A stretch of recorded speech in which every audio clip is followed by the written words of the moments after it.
Hello students, మనం last వీడియోలో సిడ్విక్ థియరీని discuss చేసాం. నివెల్ విన్సెంట్ సిడ్విక్ ఇచ్చినటువంటి కోఆర్డినేషన్ కాంపౌండ్స్కి సంబంధించినటువంటి మనం థియరీని డిస్కస్ చేసాం.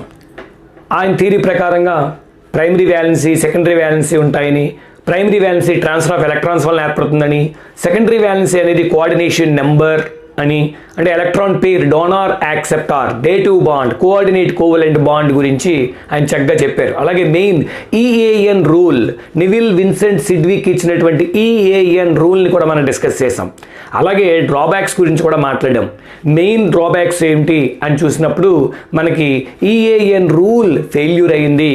అంటే ఎంతవరకు ఎలక్ట్రాన్ పేర్స్ని, సెంట్రల్ మెటల్ ఆటమ్ ఎంతవరకు ఎలక్ట్రాన్ పేర్స్ని యాక్సెప్ట్ చేస్తుంది అంటే nearest noble gas configuration, nearest noble gas atomic నెంబర్ని రీచ్ అయ్యే వరకు అని చెప్పేసి చెప్పడం జరిగింది. సో దాన్ని ఈఏఎన్ రూల్ అన్నాం. అయితే మనకి ఫేమస్ కాంప్లెక్సెస్ కొన్ని ఉన్నాయి. దట్ ఈస్ K3FeCN6 అనే కాంప్లెక్స్ ఫెయిల్యూర్ అయింది. ఇలా చాలా కాంప్లెక్సెస్ ఈఏఎన్ రూల్ని పాటించట్లేదు, కానీ అవి స్టెబుల్గా ఉన్నాయని చెప్తున్నాం. అలాగే ఇంకొక ఇంపార్టెంట్ పాయింట్ కూడా చెప్పుకున్నాం. అక్కడ ఏంటంటే సెంట్రల్ మెటల్ ఆటమ్ ఏదైతే ఉందో, లేదా ట్రాన్సిషన్ మెటల్స్ ఏవైతే ఉన్నాయో, ఆ transition metals by nature they are electropositive, but why they are accepting the pair of electrons from the ligands, from molecules or ions or anions అని చెప్పి అదొకటి. నెక్స్ట్, ఎప్పుడైతే పెయిర్ ఆఫ్ ఎలక్ట్రాన్స్ని సెంట్రల్ మెటల్ ఆటమ్ యాక్సెప్ట్ చేస్తూ పోతుందో, then accumulation of the charge కూడా జరుగుతుంది. దానికి ఒక ఎగ్జాంపుల్ చూసాం మనం, cobalt NH3 6 times +3 complex. So ఇలాగా కోబాల్ట్ +3 స్టేట్లో ఉన్నప్పుడు, కోబాల్ట్ +3 స్టేట్లో ఉంటే కనుక ఈ 6 అమోనియా లైగాండ్స్ ఈ సెంట్రల్ మెటల్ ఆటమ్కి పెయిర్ ఆఫ్ ఎలక్ట్రాన్స్ని డొనేట్ చేసుకుంటూ పోతే ఈ పాజిటివ్ ఛార్జ్ అనేది పోవాలి కదా, నెగిటివ్ ఛార్జ్ అక్యూములేట్ అవ్వాలి కదా, కానీ మరి అవ్వట్లేదు. సో ఇలాంటి డ్రాబ్యాక్స్ని మనం చూస్తాం. అట్లాగే మ్యాగ్నెటిజం గురించి ఎక్స్ప్లెయిన్, ఎప్పుడైతే ఎలక్ట్రాన్స్ గురించి మాట్లాడతామో మ్యాగ్నెటిక్ కాన్సెప్ట్ గురించి, అంటే కాంప్లెక్స్ యొక్క మ్యాగ్నెటిజం గురించి, పారామాగ్నెటిక్ కాంప్లెక్సా, డయామాగ్నెటిక్ కాంప్లెక్సా అన్న వాటి గురించి డిస్కస్ చేయలేదు. అలాగే జామెట్రికల్ షేప్స్, అంటే పర్టికులర్ జామెట్రికల్ షేప్స్ గురించి చెప్పలేదు. ఇలాగ చాలా డ్రాబ్యాక్స్ని మనం చూసాం.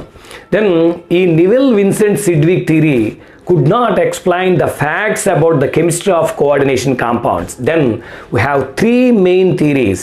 On the basis of modern principles, three main structural theories explains the chemistry of coordination compounds. Those theories are, first one, the valence bond theory.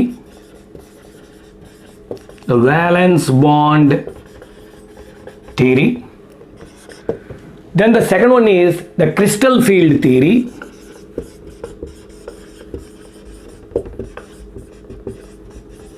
The crystal field theory. Third one, the molecular orbital theory.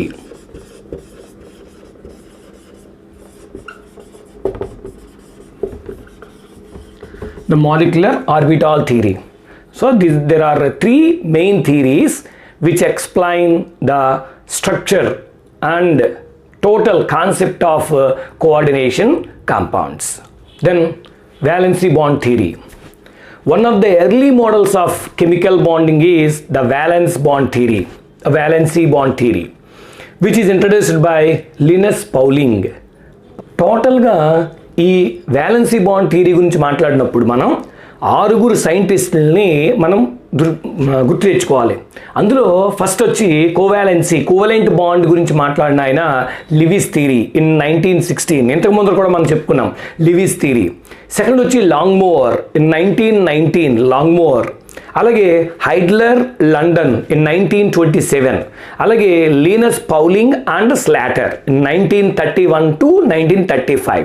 అంటే ఈ Linus పౌలింగ్ ఏం చేశారంటే Lewis కాన్సెప్ట్ని, లాంగ్మోర్ కాన్సెప్ట్ని and హైడ్లర్ and London ఇచ్చినటువంటి 1927లో హైడ్లర్ London ఇచ్చినటువంటి వీళ్ళిద్దరు ఇచ్చిన కాన్సెప్ట్ని, వీళ్ళు టోటల్గా ఈ 4 మెంబర్స్ యొక్క కాన్సెప్ట్స్ని తీసుకుని with the help of slaughter, మెయిన్గా లీనస్ పౌలింగ్ ఆయన మనకి ఈ వ్యాలెన్సీ బాండ్ థియరీని డెవలప్ చేయడం జరిగింది. అంతేకాదు ఆ వ్యాలెన్సీ బాండ్ థియరీలో రెజొనెన్స్ కాన్సెప్ట్ కావచ్చు, ముఖ్యంగా ఆర్బిటాల్ హైబ్రిడైజేషన్ అనే కాన్సెప్ట్ని ఈ లీనస్ పౌలింగ్ అనే ఆయన మనకి చాలా క్లియర్గా ఎక్స్ప్లెయిన్ చేయడం జరిగింది. అంటే బాండ్ ఫార్మేషనే కాదు, కెమికల్ బాండ్ ఫార్మేషనే కాదు, కోవలెంట్ బాండ్ ఫార్మేషనే కాదు, స్ట్రక్చర్ ఆఫ్ ద మాలిక్యూల్ని కూడా ఎక్స్ప్లెయిన్ చేసినటువంటి కాన్సెప్ట్. మనం కెమికల్ బాండింగ్లో చదువుకుంటాం ఇదంతా కూడా. అయితే ఇక్కడ మనకి కోఆర్డినేషన్ కాంపౌండ్స్లో ఉన్నటువంటి ఈ complex ions, transition metals, D block elements ఏవైతే ఉన్నాయో ఈ డి బ్లాక్ ఎలిమెంట్స్ మనకు తెలుసు లైగాండ్స్ తోటి ఈ బాండ్ ఫార్మేషన్ గురించి, అంటే కాంప్లెక్స్ అయాన్ యొక్క ఎగ్జిస్టెన్స్ గురించి, కాంప్లెక్స్ అయాన్ యొక్క ఫార్మేషన్ గురించి ఈ Linus Pauling along with Slater in 1935లో మనకి క్లియర్గా ఈ వ్యాలెన్సీ బాండ్ థియరీ ద్వారా చెప్పారనమాట. ఇప్పుడు ఈ వ్యాలెన్సీ బాండ్ థియరీకి సంబంధించి ఒక 15 పాయింట్స్ కింద సైలెంట్ ఫీచర్స్ని మనం ఒక్కొక్క పాయింట్ని ఎక్స్ప్లెయిన్ చేసుకుంటూ వెళ్దాం.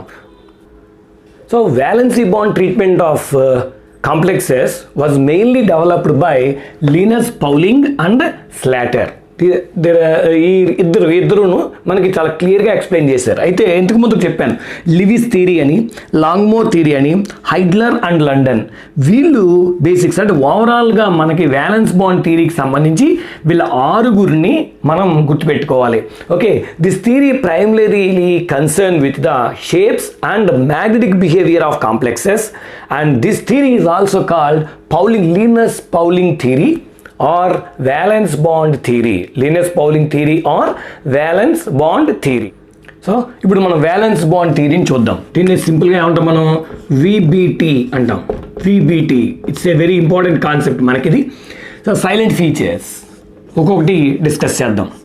మనకు ఆల్రెడీ తెలుసు కాంప్లెక్స్ కాంపౌండ్స్ అనేవి ఫామ్ చేసేవి ఎవరు అంటే transition metals. D block elements ఏవైతే ఉన్నాయో, డి బ్లాక్ మెటల్స్ ఏవైతే ఉన్నాయో ఆ transition metals may form complexes. అంటే ఇందులో ఫస్ట్ పాయింట్ ఏంటి అని చూస్తే central metal atom or ion అంటే ఎవరు, D block elements. Okay, the central metal atom or ion has a number of empty orbitals for accommodating electrons donated by the ligands. That means central metal atom ఏదైతే ఉంటుందో are ion. So ఇక్కడ మనం చెప్పుకున్నాం atom అంటున్నామా ion అంటున్నామా అన్నది confusion లేదు ఇంకా మనకి. మీ ఇష్టం, ఇక్కడ అన్ని అయాన్సే అనుకుంటే సెంట్రల్ మెటల్ అయాన్ అనొచ్చు, లేదా సెంట్రల్ మెటల్ యాటమ్. ఓకేనా, ఈ సెంట్రల్ మెటల్ యాటమ్ ఎవరు, transition metals, D block elements ఏవైతే ఉంటాయో అవి ఫామ్ చేస్తున్నాయి అని చెప్పి మనం స్టార్టింగ్ నుంచి చెప్పుకున్నాం. ఈ కాన్సెప్ట్ స్టార్టింగ్ నుంచి కూడా ఈ సెంట్రల్ మెటల్ యాటమ్కి ఏముంటాయి, ఎంటీ ఆర్బిటాల్స్ ఉంటాయటండి, ఎంటీ ఆర్బిటాల్స్. సో ఈ ఎంటీ ఆర్బిటాల్స్ లోకి లైగాండ్స్ ఇచ్చేటువంటి ఎలక్ట్రాన్స్ని ఏం చేస్తాయి, ఇవి లైగాండ్స్ ఇచ్చే ఎలక్ట్రాన్స్ని అకామిడేట్ చేస్తాయి. That is the first feature అనమాట. The central metal atom or ion has a number of empty or vacant orbitals for accommodating electrons donated by the ligands. అదే that is the first one. ఇక second point, second one, the number of empty orbitals is equal to the coordination number. చూడండి ఇక్కడ ఎలా చెప్తున్నామో, the number of empty orbitals count అన్నమాట. అంటే ఒక central metal atom తను ఎన్ని ఎంటీ ఆర్బిటాల్స్ని ఉపయోగించుకుంది అంటే లైగాండ్స్ ఇచ్చేటువంటి ఎలక్ట్రాన్ పెయిర్స్ని తీసుకుంటోందో, ఎన్ని ఎంటీ ఆర్బిటాల్స్లోకి తీసుకుంటోందో, దట్ నెంబర్ ఈజ్ కాల్డ్ ఏమన్నాము, కోఆర్డినేషన్ నెంబర్. సెకండరీ వ్యాలెన్సీ అంటూ ఉంటాం, కోఆర్డినేషన్ నెంబర్. ఇదివరకు ఏం చెప్పాం, number of ligands attached to the central metal atom. Number of ligands attached to the central metal atom is called coordination number. ఇప్పుడు ఏమవుతుంది, మరి ligands electron పెయిర్స్ని donate చేస్తాయి కదా. సో ఆ ఎలక్ట్రాన్ పెయిర్స్ని అకామిడేట్ చేయడానికి ఎంటీ ఆర్బిటాల్స్ ఉండాలి కదా. సో ఆ ఎంటీ ఆర్బిటాల్స్ యొక్క నెంబర్ ఏదైనా ఒకటే. ఇక్కడ సపోజ్ మనకి ఒక 6 లైగాండ్స్ ఉన్నాయి. ఈ 6 లైగాండ్స్ ఒక్కొక్క పెయిర్ ఆఫ్ ఎలక్ట్రాన్స్ ఇస్తే ఆ పెయిర్ ఆఫ్ ఎలక్ట్రాన్స్ని అకామిడేట్ చేయడానికి ఎన్ని ఎంటీ ఆర్బిటాల్స్ ఉండాలి, ఇక్కడ 6 ఉండాలి. సో ఈ ఫీచర్ ఏంటంటే ఈ థియరీ ప్రకారంగా ఏం చెప్తున్నారంటే central metal atom is the responsible for the formation of complexes. అంతే కదండి, సెంట్రల్ యాటమ్ అని అందుకనే అన్నాం కదా, అందుకని మనం సెంట్రల్ యాటమ్ నుంచే మాట్లాడుతున్నాం.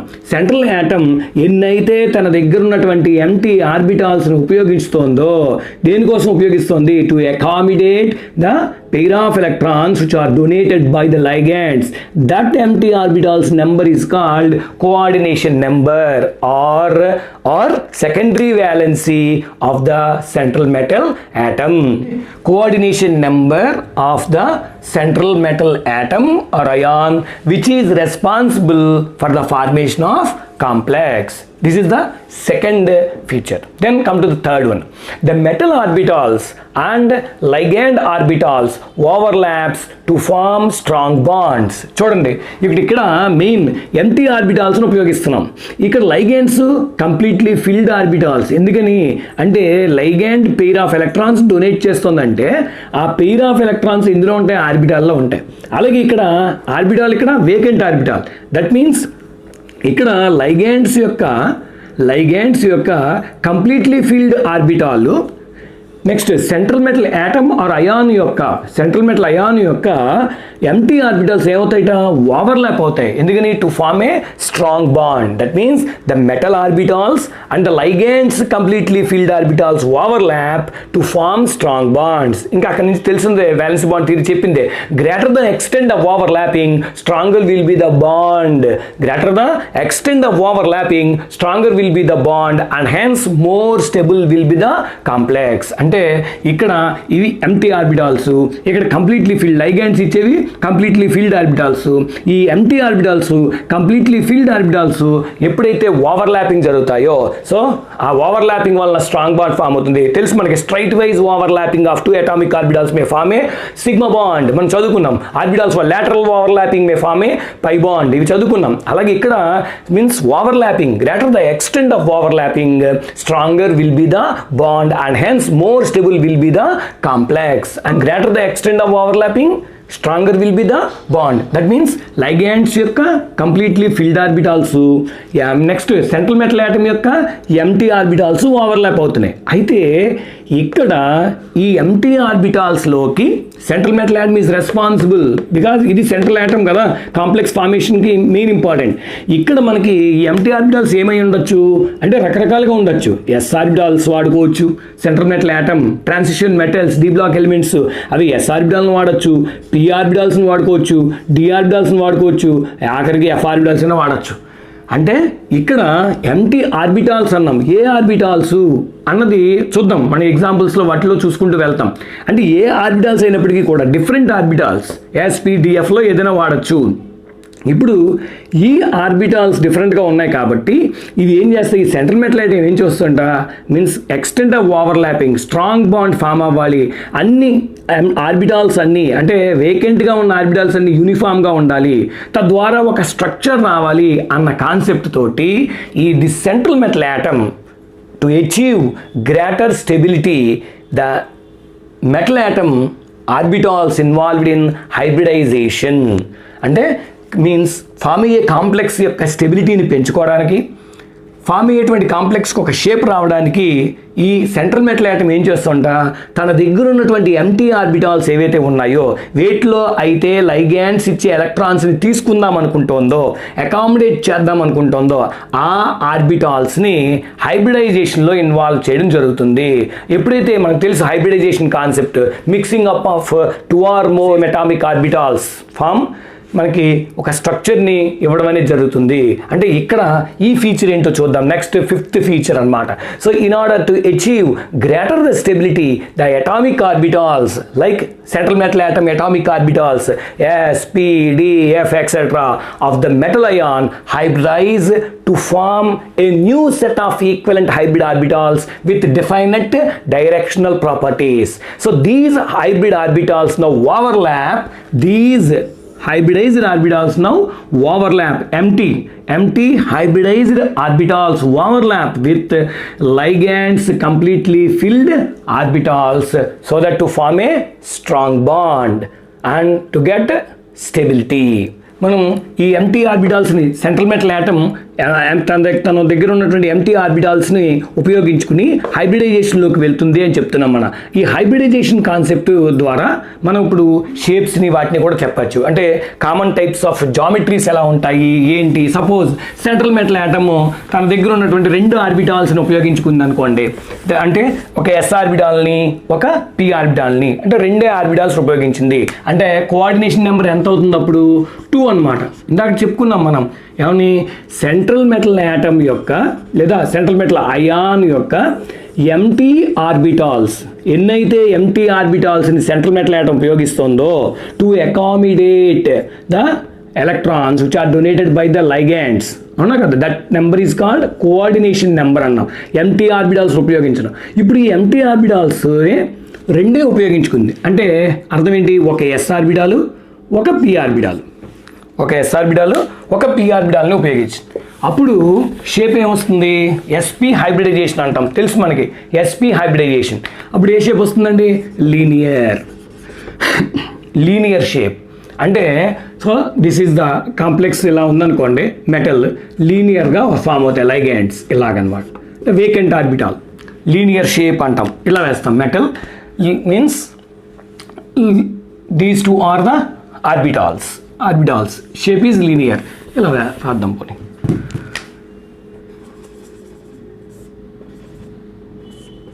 Like this linear shape. Next one, suppose coordination number 3 అంటే తను ఒక ఎస్ ఆర్బిటాల్ని 2 పి ఆర్బిటాల్స్ని ఉపయోగిస్తే టోటల్గా ఎన్ని 3 కలిపితే sp2 హైబ్రిడైజేషన్. sp2 హైబ్రిడైజేషన్ అంటే ఏంటి, ట్రైగోనల్ ప్లానార్ లేదా ట్రయాంగులర్ ప్లానార్, మనకు తెలిసిందే ట్రయాంగులర్ ప్లానార్ ఇలా వేస్తాం. Or we can write here all like this. Next ఏంటి 4 అంటే sp3.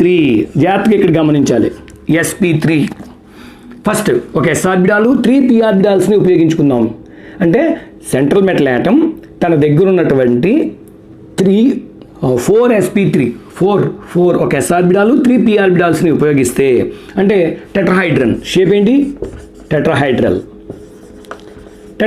షేప్ తెలిసింది. అప్పుడు షేపు మనకి ఇలా వస్తుంది, టెట్రాహైడ్రల్ లైక్ దిస్. అలా కాకుండా సపోజ్ ఇదే కోఆర్డినేషన్ నెంబర్, ఇలా కాకుండా ఒక డి ఆర్బిటాల్ని కూడా ఉపయోగించుకుందాము. అంటే ఒక డి ఆర్బిటాల్ని సెంట్రల్ మెటల్ యాటమ్ ఒక డి ఆర్బిటాల్ని ఒక ఎస్ ఆర్బిటాల్ని 2 పి ఆర్బిటాల్స్ని ఉపయోగించింది. అప్పుడు కూడా కోఆర్డినేషన్ నెంబర్ 4 అయింది చూడండి ఒకసారి, dsp2. ఓకే, ఇక్కడ చాలా జాగ్రత్తగా చూడాలి, dsp2 అన్నాను.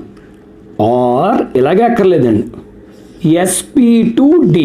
చాలా 2 ఒకటే కదండి అంటున్నాం, రెండిటికి చాలా తేడా ఉంది. అదే ఈ కాన్సెప్ట్ యొక్క గొప్పతనం. సో dsp2 ఆర్ sp2d, అడిని చివరి రాశారు ఏంటి అనుకుంటున్నాం అంతే. కానీ హైబ్రిడైజేషన్ కాన్సెప్ట్లో ఈ రిప్రజెంటేషన్ అనేది ఇప్పుడు చాలా ఇంపార్టెంట్ మనకి ఈ వ్యాలెన్స్ బాండ్ థియరీకి సంబంధించి. అలాగే మొత్తం కాన్సెప్టే మారిపోతుంది దీనికి దానికి, చూద్దాం అవన్నీ నేను. ఓకే, ఈ డి రైట్ అప్ ఇక్కడ dsp2 అంటే ఎన్ని 1 2 3 4 అయ్యాయి. ఇక్కడ 4 అయ్యాయి అంటే 4 అంటే ఏం చెప్తున్నావు, స్క్వేర్ ప్లానార్. ఇది కూడా అవ్వచ్చు కదా, స్క్వేర్ ప్లానార్ అంటే షేప్ చూడండి. కోఆర్డినేషన్ నెంబర్ 4 వెర్నర్ థియరీ మీకు గుర్తుండే, coordination number 4 coordination number 6 complexes గురించి చెప్పారు. కోఆర్డినేషన్ నెంబర్ 4 అంటే స్క్వేర్ ప్లానార్ కావచ్చు, టెట్రాహైడ్రన్ కావచ్చు, కానీ ఆయన స్క్వేర్ ప్లానారే చెప్పాడు. కానీ platinum NH3 twice Cl2 complex గుర్తుండాలి మీకు. మనం సిస్ ట్రాన్స్ ఐసోమెరిజం వేసాం, ప్లాటినం NH3 twice Cl2. అంటే ఇక్కడ మనకి కోఆర్డినేషన్ నెంబర్ 4 అంటే టెట్రాహైడ్రన్ కాంప్లెక్స్ ఉండొచ్చు, స్క్వేర్ ప్లానార్ కాంప్లెక్స్ ఉండొచ్చు. టెట్రాహైడ్రన్ ఎప్పుడవుతుంది, if the central metal atom utilises sp3 hybridized orbitals, that means s and 3 p orbitals, that means it may undergo sp3 hybridization, then that complex may have tetrahedral shape. Or if the metal atom utilizes its d orbital and one d orbital, one s orbital and two p orbitals to involve dsp2 hybridization, then the shape of the complex is, geometry of the complex is square planar. So this is the shape of the square planar, like this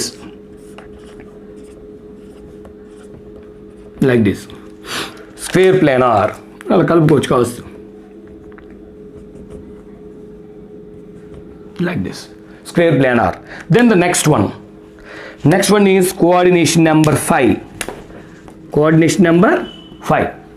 In this coordination number 5, therefore dsp1 2 and 3 dsp3 sp3d, or you can write it here like this sp3d. Therefore this is what you call it as trigonal bipyramid.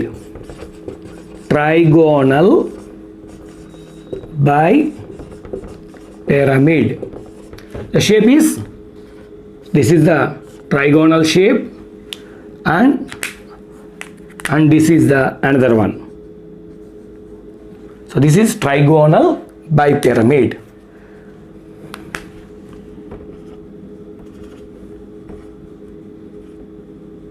See this trigonal bipyramid.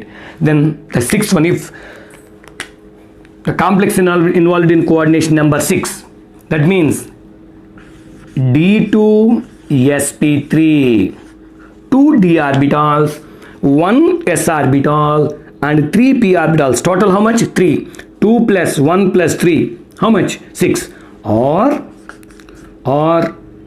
sp3d2 or sp3d2. Then we know that it is called octahedral.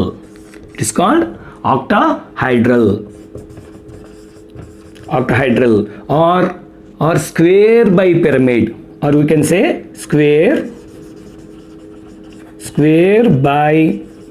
bipyramid.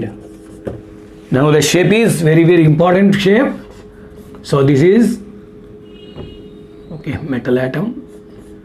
Of course, later we'll learn it. Octahedron shape. 6. Octahedron. Square bipyramid. This is the square and this is bipyramid. Square bipyramid or octahedral. So ఇవి ఓవరాల్గా ఒక central metal atom తన దగ్గర ఉన్నటువంటి empty ఆర్బిటాల్స్ని కనుక involve చేసి హైబ్రిడైజేషన్లో involve అయితే కనుక, హైబ్రిడైజేషన్లో పాల్గొంటే కనుక వచ్చేటువంటి, సపోజ్ 2 ఆర్బిటాల్స్ని కనుక సెంట్రల్ మెటల్ ఆటమ్ తన దగ్గర ఉన్నటువంటి అవుటర్ మోస్ట్ ఆర్బిట్లో ఉన్నటువంటి 2 అటామిక్ ఆర్బిటాల్స్ని మిక్స్ చేసి ఒక ఎస్ని ఒక పీని మిక్స్ చేస్తే ఆ కాంప్లెక్స్ ఏంటి లీనియర్ షేప్లో ఉంటుంది. అంటే ఆ మెటల్ ఆటమ్కి 2 ఎంటీ ఆర్బిటాల్స్ ఉంటాయి. ఆ 2 ఎంటీ ఆర్బిటాల్స్లోకి 2 లైగాండ్స్ తమ పెయిర్ ఆఫ్ ఎలక్ట్రాన్స్తో వచ్చి ఓవర్లాప్ అవుతాయి.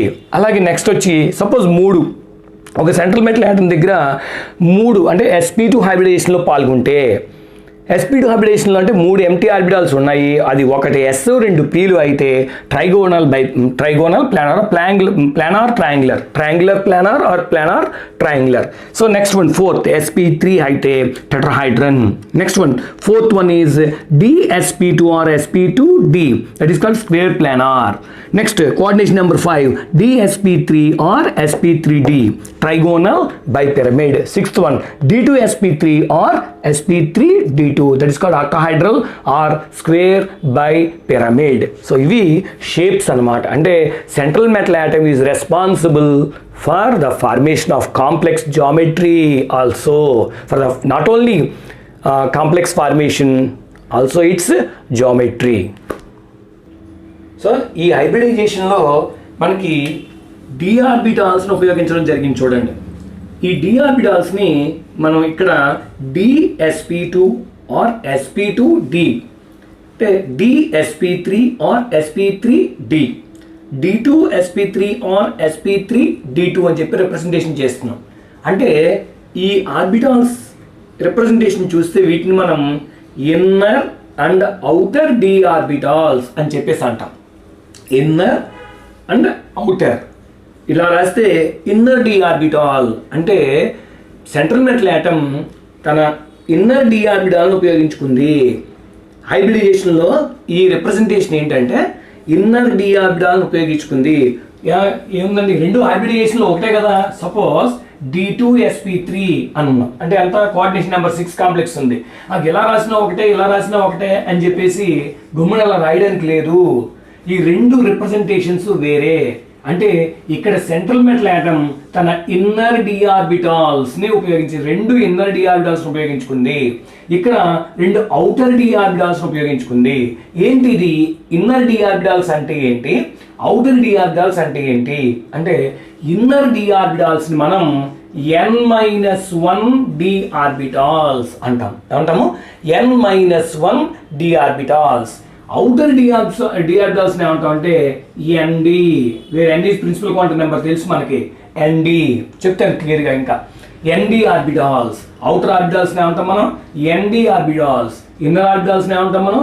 n-1 D orbitals. That means the d orbitals involved in this hybridization, the d orbitals utilized by the central metal atom which are involved in this hybridization may be either n-1 d orbitals or ND, inner d orbitals or outer d orbitals. That's why suppose central metal atom utilizes its inner d orbitals, its inner d orbitals, n-1 d orbitals. Such complexes are called inner orbital complexes. Inner orbital complexes, or they are also called low spin complexes. They are also called low spin complexes. Suppose central metal atom or ion utilizes its outer d orbitals, outer d orbitals in the hybridization to form a complex, then such complex is called outer orbital complexes or high spin complex. అంటే మనం high spin complexes ఏంటి. అందుకనే ఇక్కడ D orbitals అనేవి రెండు రకాలుగా ఉన్నాయి. అంటే coordination number 4, coordination number 5, coordination number 6లో కాంప్లెక్సెస్ కనుక మనం అబ్జర్వ్ చేస్తే that means transition metals coordination number 4, coordination number 5, coordination number 6 కాంప్లెక్సెస్ని ఏర్పాటు చేస్తున్నప్పుడు అవి డి ఆర్బిటాల్స్ని ఉపయోగించే దాన్ని బట్టి కాంప్లెక్సెస్ రెండు రకాలుగా ఉంటాయి. Suppose central metal atom inner D ఆర్బిటాల్స్ని n-1 డి ఆర్బిటాల్స్ని కనుక ఉపయోగిస్తే వాటిని ఇన్నర్ ఆర్బిటాల్ కాంప్లెక్సెస్ అని, ఇన్నర్ ఆర్బిటాల్ కాంప్లెక్సెస్ అని, లో స్పిన్ కాంప్లెక్సెస్ అని అంటాం. అలా కాకుండా అవుటర్ డి ఆర్బిటాల్స్ని హైబ్రిడైజేషన్లో ఇన్వాల్వ్ అయ్యి కాంప్లెక్సెస్ని కనుక ఫామ్ చేస్తే లైగాండ్స్తో, దెన్ వాటిని ఏమంటాం మనం? హై స్పిన్ కాంప్లెక్స్ అని లేదా అవుటర్ ఆర్బిటాల్ కాంప్లెక్సెస్ అని పిలుస్తాం. ND ఆర్బిటాల్ కాంప్లెక్సెస్ అని పిలుస్తాం. ఇవి డి ఆర్బిటాల్ కి సంబంధించి అన్నమాట, ఇన్నర్ అవుటర్. సో అదేంటో ఇప్పుడు చూద్దాం. రైట్. సో ఇప్పుడు ఇన్నర్ ఆర్బిటాల్ కాంప్లెక్స్ అంటే ఏంటి, అవుటర్ డి ఆర్బిటాల్ కాంప్లెక్స్ ఏంటో చూద్దాం. ఇన్నర్ ఆర్బిటాల్ కాంప్లెక్స్ అంటే ఏం చెప్తున్నాం? n-1 డి అన్నాం. అంటే ఇక్కడ హైబ్రిడైజేషన్ రాసుకున్నాం మనం. DsP2 కోఆర్డినేషన్ నెంబర్ 4 అయితే DsP2 ఆర్ sp2d అని, కోఆర్డినేషన్ నెంబర్ 5 అయితే DsP3 ఆర్ sp3d అని, కోఆర్డినేషన్ నెంబర్ 6 అయితే D2sp3 ఆర్ sp3d2 అని చెప్పి. సో వీటిని మనం ఏమన్నాము? ఇన్నర్ అవుటర్ ఆర్బిటాల్స్ అని చెప్తున్నాం. ఇన్నర్ ముఖ్యంగా కోఆర్డినేషన్ నెంబర్ 4, కోఆర్డినేషన్ నెంబర్ 6 ఈ రెండు మనకి బాగా చాలా చాలా ఇంపార్టెంట్ అన్నమాట. సో వీటిని చూస్తాం మనం ఎగ్జాంపుల్స్లో ఇక్కడ. ఇప్పుడు ఇందులో n-1 డి అంటే ఏమన్నాం? ఇన్నర్.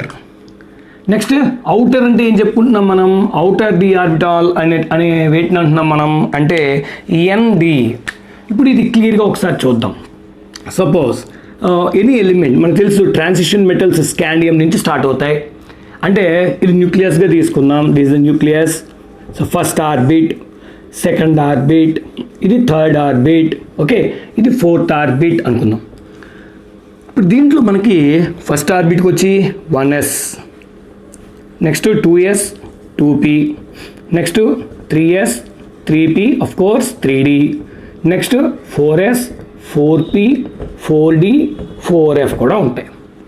ఇలాగ తీసుకున్నప్పుడు దీన్ని మనం సాధారణంగా దీన్ని ఏమంటాం, మనం అవుటర్ మోస్ట్ ఆర్బిట్ అంటాం. ఓకే, అవుటర్ మోస్ట్ ఆర్బిట్, దీన్నే అల్టిమేట్ షెల్స్ అంటాం, ultimate.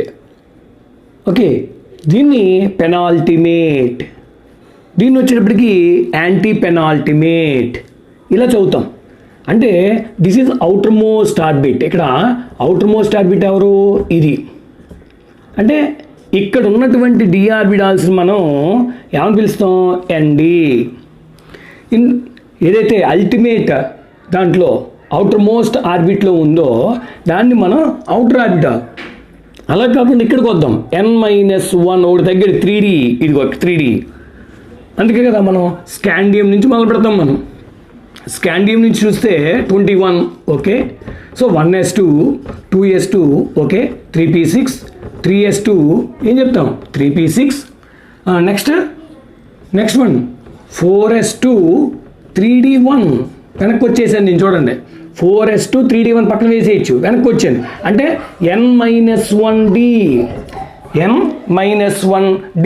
That is the orbit. n-1 d orbital is called ఏమన్నా మనం ఇన్నర్ డి ఆర్బిటాల్. అలా కాకుండా అవుటర్ మోస్ట్ 4th కూడా ఎవరున్నారు, 4p 4d కూడా ఉన్నాడు కదా, 4p 4d కూడా ఉన్నాడు. So this is called nd. Suppose అనుకుందాం ఇక్కడ ఒక మెటల్ యాటమ్ ఈ ఆర్బిటాల్స్ని, ఈ 4d ఆర్బిటాల్స్ని, అంటే అవుటర్ మోస్ట్ ఆర్బిట్ అంటే ఇది, ఈ అవుటర్ మోస్ట్ ఆర్బిట్లో ఉన్నటువంటి డి ఆర్బిటాల్ని హైబ్రిడేషన్లో వాడింది అనుకోండి, హైబ్రిడేషన్లో ఎంటీ ఆర్బిటాల్స్ని వాడుకుంటే అప్పుడు దాన్ని అవుటర్ ఆర్బిటాల్ కాంప్లెక్స్ అంటాం.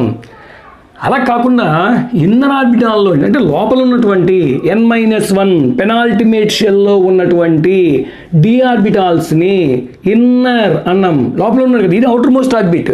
అవుటర్ మోస్ట్ ఆర్బిట్ నుంచి లోపల నుంచి తీసుకుంటున్నాం ఇన్నర్. సో ఇన్నర్ ఆర్బిటాల్ కనుక యూజ్ చేస్తే those complexes are called n-1d. That is called n-1d inner orbital complex. అంటే యూటిలైజేషన్ ఆఫ్ డి ఆర్బిటాల్స్. ఒక మెటల్ యాటమ్ తన దగ్గర ఉన్నటువంటి ఎంటీ ఆర్బిటాల్స్ని చాలా చాలా చిత్రంగా ఉంటుంది ఇందులో. ఎందుకంటే ఒక మెటల్ యాటమ్ ఫోర్స్గా, అది కూడా ఒక చాలా మంచి పాయింట్, హూన్స్ రూల్కి వ్యతిరేకంగా కూడా వెళ్ళి తన ఇన్నర్ డి ఆర్బిటాల్స్ని ఉపయోగించుకున్నటువంటి దాఖలాలు కూడా కనపడతాయి ఇక్కడ మనకి ఎగ్జాంపుల్స్లో చూద్దాం. అంటే ఖాళీ ఆర్బిటాల్స్ ఉన్నాయి కదా, ఇక్కడ వాడుకోవచ్చు కదా అంటే అలా కాదు. మెటల్స్ ఏం చేస్తాయంటే ఇన్నర్ డి ఆర్బిటాల్స్లో ఉన్న ఎలక్ట్రాన్స్ని కూడా ఖాళీ చేసి హూన్స్ రూల్కి వ్యతిరేకంగా నింపి మరీ ఇన్నర్ ఆర్బిటాల్స్ని వాడతాయి. అవుటర్ ఆర్బిటాల్స్ ఖాళీగా ఉన్నా సరే అవి వాడకుండా ఇవి వాడుతూ ఉంటాయి. దానివల్ల ఏమవుతుంది, మ్యాగ్నెటిక్ క్యారెక్టర్ మారిపోతుంది. సో ఈ ఫినామినన్స్ అన్ని చూస్తాం. అందుకనే ఇక్కడ ఈ ఫీచర్, ఈ ఎక్సలెంట్ ఫీచర్ అనమాట ఏంటంటే central metal atom utilises its D orbitals in two ways. One is inner d orbitals, either inner d orbitals or outer d orbitals, right? So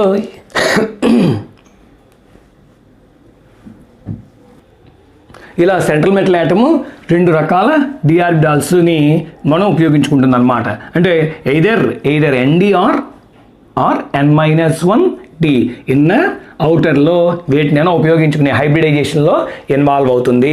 ఇలా ఇన్వాల్వ్ అయినప్పుడు అంటే ఇవన్నీ ఏంటి, ఎంటీ ఆర్బిటాల్స్ అన్నీ ఏమయ్యాయి, central metal atom యొక్క empty orbitals అన్నీ కూడా హైబ్రిడైజేషన్లో పాల్గొంటున్నాయి. 2 పాల్గొన్నాయి అనుకోండి sp, 3 పాల్గొంటే sp3, 4 పాల్గొంటే sp3.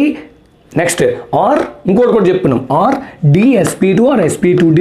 5 అనుకుంటే dsp3 ఆర్ sp3d. 6 అయితే అంటే కోఆర్డినేషన్ నెంబర్ 6 అయితే అంటే సెంట్రల్ మెటల్ యాటమ్ 6 ఎంటీ ఆర్బిటాల్స్ని ఉపయోగించుకుంటే d2 sp3 కానీ ఆర్ sp3 d2 కానీ జరగచ్చు. ఇలాగా ఫస్ట్ ఏం ఫామ్ చేసాయి, ఎంటీ ఆర్బిటాల్స్ని ఫామ్ చేసాయి.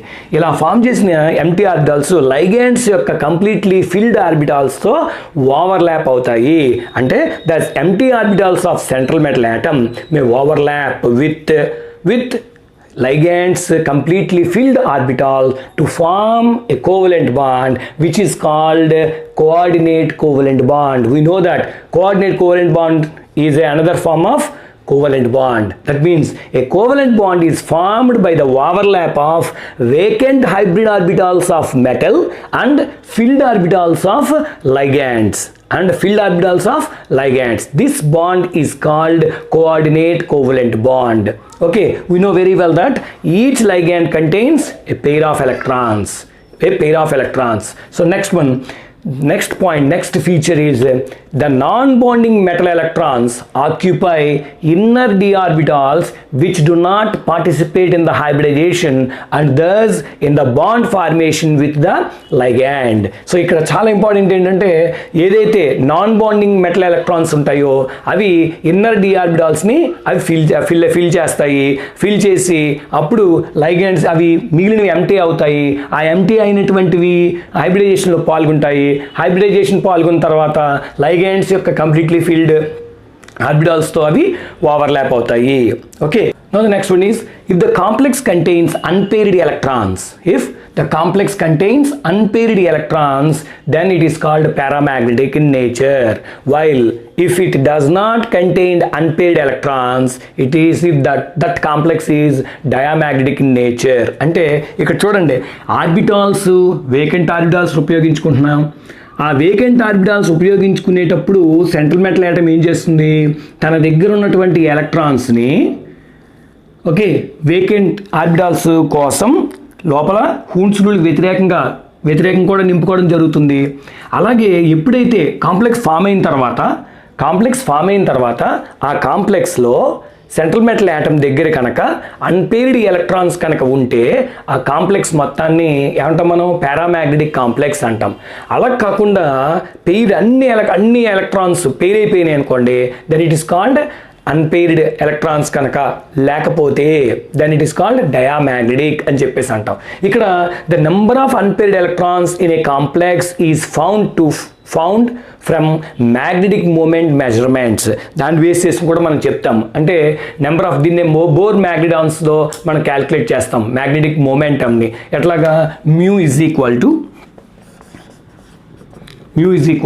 ఏం ఫార్మ్ చెప్తాం, root of n into n plus 2 Bohr magnetons. So this number where n is number of unpaired electrons. మనం బోర్ మ్యాగ్నెటాన్ క్యాలిక్యులేట్ చేయొచ్చు. బోర్ మ్యాగ్నెటాన్ క్యాలిక్యులేట్ చేసి కూడా మనం నెంబర్ ఆఫ్ అన్పేర్డ్ ఎలక్ట్రాన్స్ని బట్టి మనం ఏం చెప్తాము అంటే మ్యాగ్నెటిక్ క్యారెక్టర్ని, అంటే కాంప్లెక్స్ పారామాగ్నెటిజమా డయామాగ్నెటిజమా అన్నది మనం క్లియర్గా ఎక్స్ప్లెయిన్ చేయొచ్చు. సపోజ్ మ్యాగ్నెటిక్ మూమెంటం కనుక 1.73 వచ్చింది అనుకోండి, 1.73 అంటే ఎన్ని అన్పేర్డ్ ఎలక్ట్రాన్స్ ఉన్నాయి మనకి, that means 1 because root of 1 into 1 √3 1.732 తెలుసు కదా మనకి 1. అలా కాకుండా సపోజ్ ద వాల్యూస్ 2.83 అలా వచ్చింది అనుకోండి, అంటే 2 అన్పేర్డ్ ఎలక్ట్రాన్స్ ఉన్నట్టు.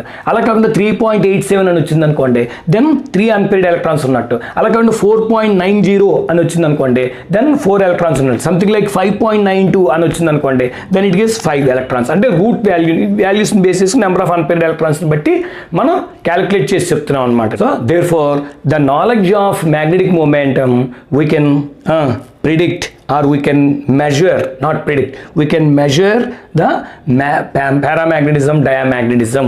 That means thus the knowledge of the magnetic moment can be great help in ascertaining the type of the complex, whether the complex is paramagnetic complex or diamagnetic complex అన్నది కూడా ఈ feature అన్నమాట ఇందులో అర్థమైంది. Next ఇంకొకటి ఏంటంటే last one, under the influence of, ఇది చాలా హైలైట్. లాస్ట్ 15th ఇవన్నీ కౌంట్ చేసుకుంటూ వెళ్తే ఓవరాల్గా 15 పాయింట్స్గా డివైడ్ చేసి చెప్తాను నేను. లాస్ట్ పాయింట్ అనమాట 15th పాయింట్ ఏంట్రా అంటే, under the influence of strong ligand the electrons can be forced to pair up against the Hund's rule of maximum multiplicity. అదే ఫస్ట్ నేను చెప్పాను, అంటే ఇన్నర్ ఆర్బిటాల్ అవుటర్ ఆర్బిటాల్ అని చెప్తున్నాం కదా. ఇక్కడ ఏమవుతుందంటే ఒక్కొక్క మెటల్ యాటమ్ ఏం చేస్తుందంటే, ఒక మెటల్ యాటము తన దగ్గర డి ఆర్బిటాల్స్ ఉంటాయి. అవుటర్ డి ఆర్బిటాల్ వాడుకోవాల్సి వస్తుంది, కానీ అవుటర్ డి ఆర్బిటాల్స్ని వాడుకోరు. అవుటర్ ఆర్బిటాల్స్ని వాడుకోవచ్చు, కానీ అవుటర్ ఆర్బిటాల్స్ని వాడకుండా ఇన్నర్ ఆర్బిటాల్స్ని, ముఖ్యంగా ఇక్కడ చూసేది మన డిఏ కదా, సో డి ఆర్బిటాల్స్ని వాడదాం అనుకోండి. ఎప్పుడైతే ఇన్నర్ డి ఆర్బిటాల్స్లో మరి ఎలక్ట్రాన్స్ ఉంటాయి, సో ఆ ఎలక్ట్రాన్స్ని ఏం చేయాలి, ఖాళీ చేయించాలి. ఆ ఖాళీ చేయించాలంటే ఎలాగా అంటే force to pair up against the Hund's rule. మనకు తెలుసు ఒక్కొక్కటి నిండిన తర్వాతనే మనకు తెలుసు ఆర్బిటాల్స్లో మనం చెప్పుకుంటాం పి ఆర్బిటాల్ కానీ డి ఆర్బిటాల్ కానీ మనం డిస్కస్ చేస్తే దిస్ ఇస్ పి ఆర్బిటాల్ తీసుకున్నాం. ఏం చెప్తాం హూన్స్ రూల్, సపోజ్ మన దగ్గర ఆక్సిజన్ ఎలక్ట్రానిక్ కాన్ఫిగరేషన్ వేయాలి. ఆక్సిజన్ ఎంత 8, ఎలా చెప్తాం 1s2 2s2 2p4 2p4 వేయాలంటే ఫస్ట్ ఏం చేయాలి 1 2 3 అండ్ దెన్ దిస్ వన్ ఇలా వేయాలి. అలాగే డి ఆర్బిటాల్స్ కూడా అంతే, మనకు తెలుసు 5 డి ఆర్బిటాల్స్ ఉన్నాయి, డీజనరేట్ ఆర్బిటాల్స్. ఈ 5 డీజనరేట్ ఆర్బిటాల్స్లో సపోజ్ నా దగ్గర ఐరన్ తీసుకున్నాం, ఐరన్ 26 అంటే డి ఆర్బిటాల్ ఎన్ని పట్టాలి 6 పట్టాలి. అప్పుడు ఏం చేయాలి నేను ఒక్కొక్కటి ఇట్లాగా సింగిల్గా నిండిన తర్వాత అప్పుడు పెయిరింగ్ స్టార్ట్ చేయాలి. ఇది Huns rule of maximum multiplicity అంటాం. అంటే ఇలా జరగాలి. కానీ ఇక్కడ ఏం జరుగుతుందంటే స్ట్రాంగ్ లైగాండ్స్ వచ్చినప్పుడు అంటే ఇన్ఫ్లుయెన్స్ చేస్తాయి అవి. ఎలాగా హూన్స్ రూల్కి వ్యతిరేకంగా వెళ్ళి లోపల పెయిరింగ్ జరిగిపోతుందండి. ఇది ఒక చాలా ఇంపార్టెంట్ ఫీచర్ అన్నమాట. So against the Hund's rule వెళ్ళి ఏం చేస్తాయి, మెటల్ యాటమ్స్ ఏవైతే ఉన్నాయో ట్రాన్సిషన్ మెటల్స్ ఏవైతే కాంప్లెక్స్ని ఫామ్ చేస్తున్నాయో ఆ కాంప్లెక్సెస్లో ఏం జరుగుతుంది, హూన్స్ రూల్కి వ్యతిరేకంగా వెళ్ళి ఇన్నర్ ఆర్బిటాల్ని ఖాళీ చేసుకుని వాటిని హైబ్రిడైజేషన్లో ఇన్వాల్వ్ చేసి దెన్ అవి కాంప్లెక్స్ని ఫామ్ చేస్తాయి లైగాండ్స్ తోటి. లైగాండ్స్ యొక్క కంప్లీట్లీ ఫిల్డ్ ఆర్బిటాల్స్ తోటి అవి ఓవర్లాప్ అయ్యి స్టేబుల్ కాంప్లెక్స్ని ఫామ్ చేస్తాయి. అంటే ఇక్కడ హైలైట్ పాయింట్ ఏంటంటే under the influence of strong ligand the electrons can be forced to pair up against the Hund's rule of maximum multiplicity. So ఇప్పుడు మనం వ్యాలెన్సీ బాండ్ థియరీని ఉపయోగించి కాంప్లెక్సెస్ ఎలా ఫామ్ అవుతున్నాయి, ఆ ఫామ్ అయినటువంటి కాంప్లెక్సెస్ యొక్క స్టెబిలిటీ ఏంటి, ఆ కాంప్లెక్సెస్లో ఇన్నర్ డి ఆర్బిటాల్ని ఉపయోగించుకుందా central metal atom, outer d ఆర్బిటాల్ని ఉపయోగించుకుందా హైబ్రిడైజేషన్లో అన్నది, తర్వాత ఆ కాంప్లెక్స్ యొక్క మ్యాగ్నెటిక్ క్యారెక్టర్ ఏంటి, ఆ కాంప్లెక్స్ యొక్క స్ట్రక్చర్స్ ఏంటి అన్నది మనం ఎగ్జాంపుల్స్తో స్టార్ట్ చేద్దాం. అయితే మనకు తెలుసు coordination number 4 and coordination number 6 కాంప్లెక్సెస్ని మనం ఇక్కడ స్టడీ చేస్తున్నాం. మొట్టమొదటిగా ఇక్కడ మనం కోఆర్డినేషన్ నెంబర్ 6 ఉన్న కాంప్లెక్సెస్ ఎలా ఫామ్ అవుతాయి, వ్యాలెన్సీ బాండ్ థియరీ ప్రకారంగా సెంట్రల్ మెటల్ యాటమ్ను తన దగ్గర ఉన్నటువంటి ఎంటీ ఆర్బిటాల్స్ని ఏ రకంగా హైబ్రిడైజేషన్లో ఇన్వాల్వ్ చేస్తుంది, అలా హైబ్రిడైజేషన్లో ఇన్వాల్వ్ అయినటువంటి ఆ hybrid orbitals vacant hybrid orbitals ligands నుంచి ఎట్లాగా పెయిర్ ఆఫ్ ఎలక్ట్రాన్స్ని తీసుకుని ఆ లైగాండ్ యొక్క కంప్లీట్లీ ఫిల్డ్ ఆర్బిటాల్స్తో ఓవర్లాప్ అవుతాయి, వాటి స్ట్రక్చర్ ఏది వస్తుంది అన్నది, స్ట్రక్చర్ ఎట్లా ఉంటుంది, మ్యాగ్నెటిక్ క్యారెక్టర్ ఎలా ఉంటుంది అన్నది డిస్కస్ చేస్తాం. ఇప్పుడు అంటే ఎగ్జాంపుల్స్ మనం first coordination number 6 octahedral complexes. So ఈ ఆక్టాహైడ్రల్ కాంప్లెక్సెస్ ఎన్ని రకాలుగా ఉంటాయి అంటే 2 టైప్స్ ఇక్కడ రాసుకున్నాం మనం. Octahedral complexes are of 2 types. ఏంటవి N-1d ఆక్టాహైడ్రల్ కాంప్లెక్సెస్, వాటిని మనం ఏమన్నాం inner d orbital complexes octahedral complexes. రెండోది ఏంటి అవుటర్ డి ఆర్బిటాల్ కాంప్లెక్సెస్. అంటే central metal atom inner D ఆర్బిటాల్స్ని ఉపయోగించుకుంటే N-1d ఆర్బిటాల్ ఆక్టాహైడ్రల్ కాంప్లెక్సెస్, వాటిని ఏమన్నా మనం low spin complexes. Next outer octahedral complexes ND small n d, n is principal quantum number ND, okay, or high spin complexes, వాటిని మనం high spin complex అంటాం. అసలు ఈ కాంప్లెక్సెస్ ఎలా ఫామ్ అవుతున్నాయి అన్నది ఎగ్జాంపుల్స్తో మనం చూద్దాం.